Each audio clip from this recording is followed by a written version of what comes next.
अस्सलामु अलैकुम वरहमतुल्लाह हामिदन मुसल्लिन अम्मा बाद। आज हमारा टॉपिक है हज़रत सालेह अलैहिस्सलाम।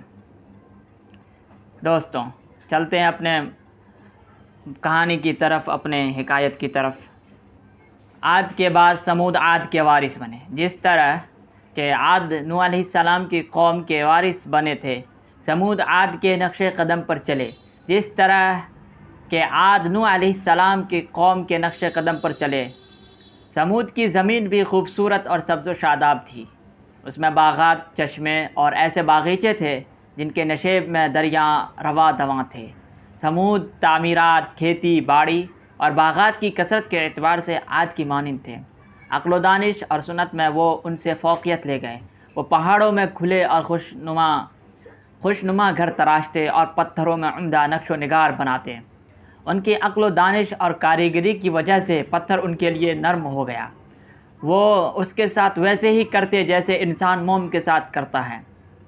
जब कोई इंसान उनके शहर में दाखिल होता है तो एक अजीब व गरीब मंज़र देखता है। वो पहाड़ों की मानिंद बुलंद महल्लात देखता है, गोया कि उन्हें जिन्हों ने बनाया। और वो दीवारों में खुशनुमा फूल देखता है जैसा कि मौसम बहार ने उगाया हो। अल्लाह ताला ने समूद पर आसमान और ज़मीन से बरकतें खोल दी। अल्लाह ताला ने समूद पर हर चीज़ के दरवाज़े खोल दिए।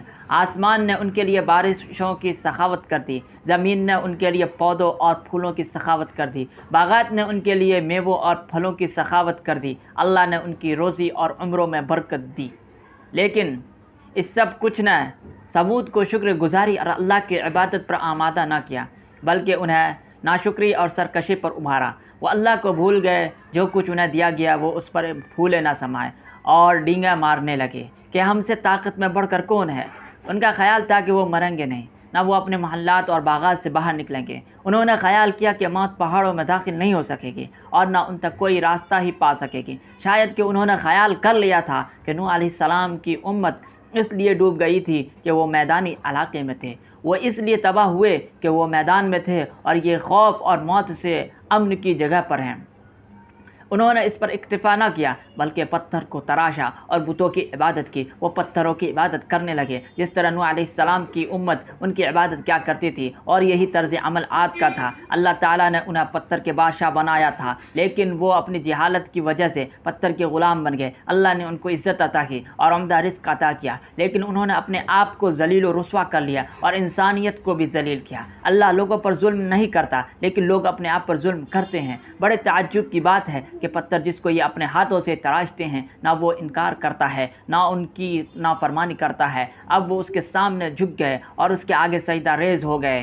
क्या ताकतवर कमज़ोर की इबादत करता है, क्या आका अपने ग़ुलाम को सजदा करता है। लेकिन वो अल्लाह को भूल गए तो उन्होंने अपने आप को भुला दिया और उन्होंने इनकार कर दिया कि अल्लाह की इबादत करें, तो अल्लाह ने उन्हें ज़लील व रुस्वा कर दिया।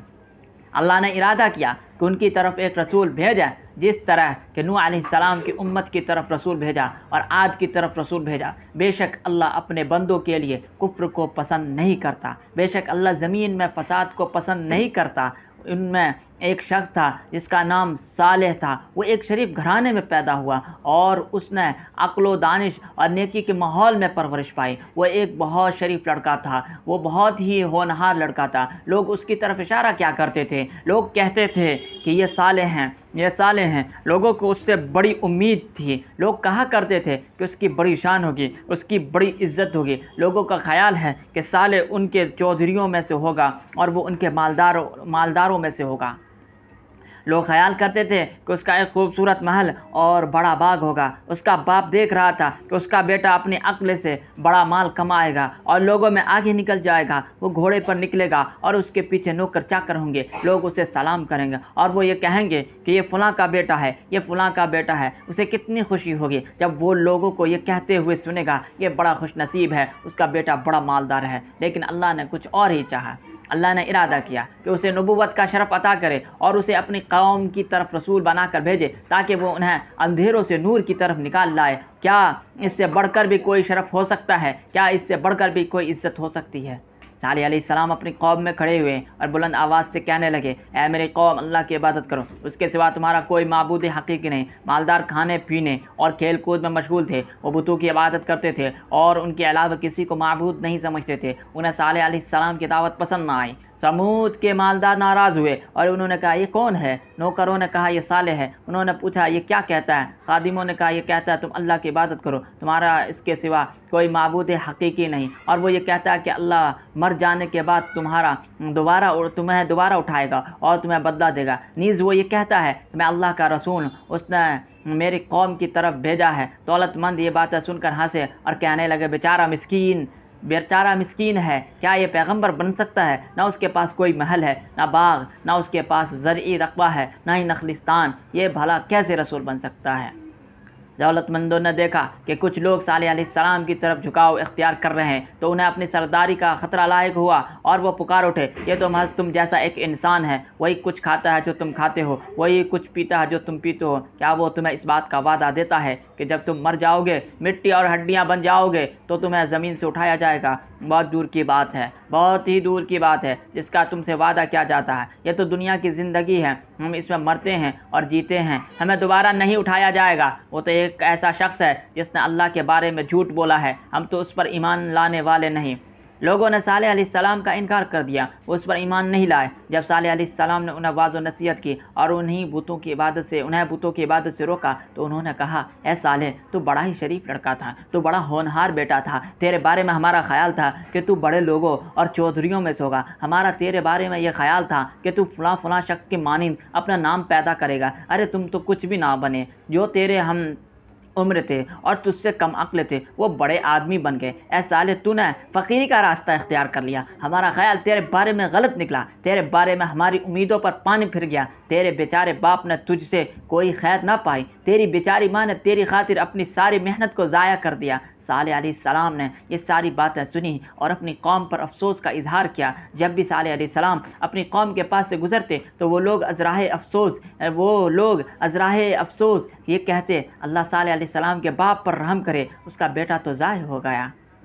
सालेह अलैहिस्सलाम अपनी कौम को मुसलसल नसीहत करते रहे और उन्हें बड़ी हिकमत और नरमी से अल्लाह की तरफ दावत देते रहे। आप फरमाते, मेरे भाइयों, क्या तुम्हारा ये ख्याल है कि तुम यहाँ हमेशा रहोगे? क्या तुम्हारा ख्याल है कि तुम हमेशा इन महल्लात में आबाद रहोगे? क्या तुम्हारा ख्याल है कि तुम इन बागात और दरियाओं के दरमियान हमेशा रहोगे? क्या तुम इन खेतियों और दरख्तों से हमेशा खुराक खाओगे? क्या तुम इन पहाड़ों से हमेशा घर तराशोगे? कतन नहीं, ऐसा तो बिल्कुल नहीं हो सकता, ऐसा बिल्कुल नहीं हो सकता। मेरे भाइयों, मुझे बताओ, तुम्हारे बाप दादा क्यों मर गए? उनके महल्लात थे, उनके भी बागात और चश्मे थे, उनकी भी काश्तकारी और नखलिस्तान थे, वो भी पहाड़ों से घर तराश थे और उनमें रहते थे, लेकिन इस सब कुछ ने उनको कोई फ़ायदा ना पहुंचाया। लेकिन ये सब कुछ उनको दुनिया में रोक ना सका। उन तक मौत का फरिश्ता पहुंचा और उसने उन तक पहुंचने का रास्ता पा ही लिया। तुम भी उसी तरह मर जाओगे, अल्लाह तुम्हें दोबारा उठाएगा और तुमसे इन नेमतों के बारे में पूछेगा।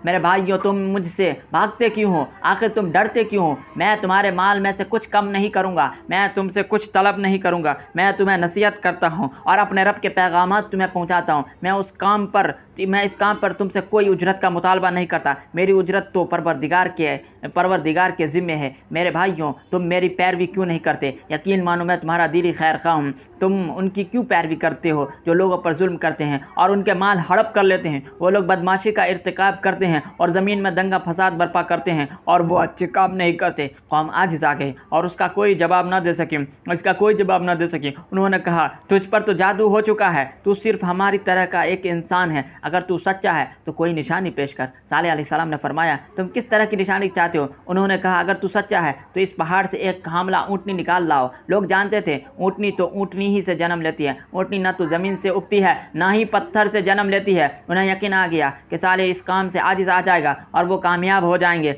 लेकिन सालेह अलैहिस्सलाम का अपने रब पर मजबूत ईमान था और वो जानते थे कि अल्लाह हर चीज़ पर कादिर है। सालेह अलैहिस्सलाम ने अल्लाह ताला से दुआ की, वैसे ही हुआ जो लोगों ने मुतालबा किया था। पहाड़ से एक हामला ऊँटनी निकली और उसने बच्चे को जन्म दिया। लोग हैरान रह गए और खौफजदा हुए, लेकिन उनमें से सिर्फ एक आदमी ईमान लाया। सालेह अलैहिस्सलाम ने कहा, यह अल्लाह की ऊँटनी है, ये एक अल्लाह की निशानी है। तुमने मुतालबा किया तो अल्लाह ने उसे अपनी कुदरत से तुम्हारे लिए पैदा किया। अब इस ऊँटनी का एहतराम करना, इसे बुरे इरादे के साथ हरगिज़ हाथ ना लगाना, वरना तुम्हें अजाब आ लेगा। ये ऊँटनी अल्लाह की ज़मीन से खाएगी और पिएगी, उसको चारा डालना या उसे पानी पिलाना तुम्हारे ज़िम्मे नहीं होगा। चारा पानी बहुत ज़्यादा है। ये ऊँटनी बड़ी कद की थी और जिस्मानी साख्त में बड़ी अजीब व गरीब थी। लोगों के जानवर उससे डरते थे और भी देखते थे। जब ये पानी पीने के लिए आती तो मवेशी बिदकते और भागते। सालेह अलैहिस्सलाम ने यह सारा माजरा देखा तो इरशाद फरमाया, इस ऊँटनी के लिए एक दिन ख़ास होगा और तुम्हारे मवेशियों के लिए एक दिन ख़ास होगा। एक दिन ये ऊँटनी घाट से पानी पिएगी और एक दिन तुम्हारे मवेशी पानी पिएंगे। और ऐसे ही हुआ। जब ऊँटनी की बारी होती तो वो जाती और पानी पीती, जब कौम के मवेशियों की बारी होती तो वो जाते और पानी पीते।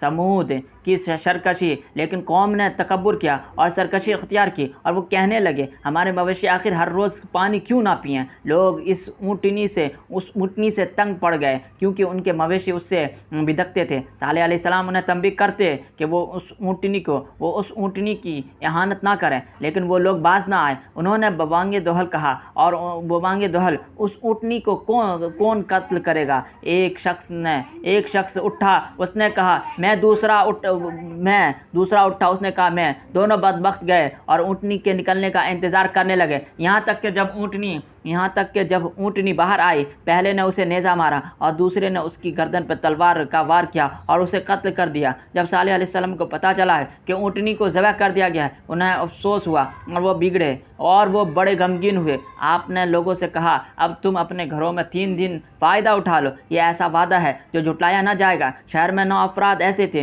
जो ज़मीन में दंगा फसाद करते थे और अच्छे काम नहीं करते थे।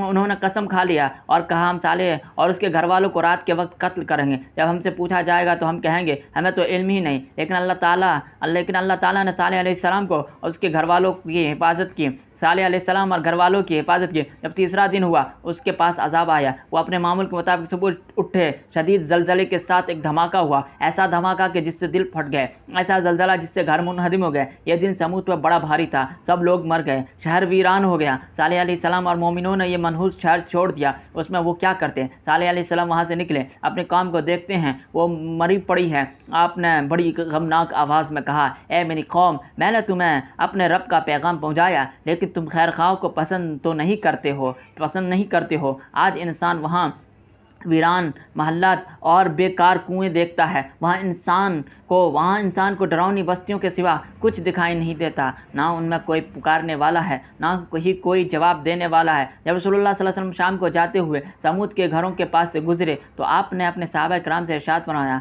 उन लोगों के घरों में दाखिल ना होना जिन्होंने अपने आप पर जुल्म किया, मगर यह कि तुम रोते हुए और डरते हुए दाखिल हो जाना, कहीं तुम्हें भी वो अजाब ना आ ले जो उनको पहुँचा। खबरदार समूद ने अपने रब से कुफ्र किया। खबरदार समूद के लिए लानत और फिटकार है।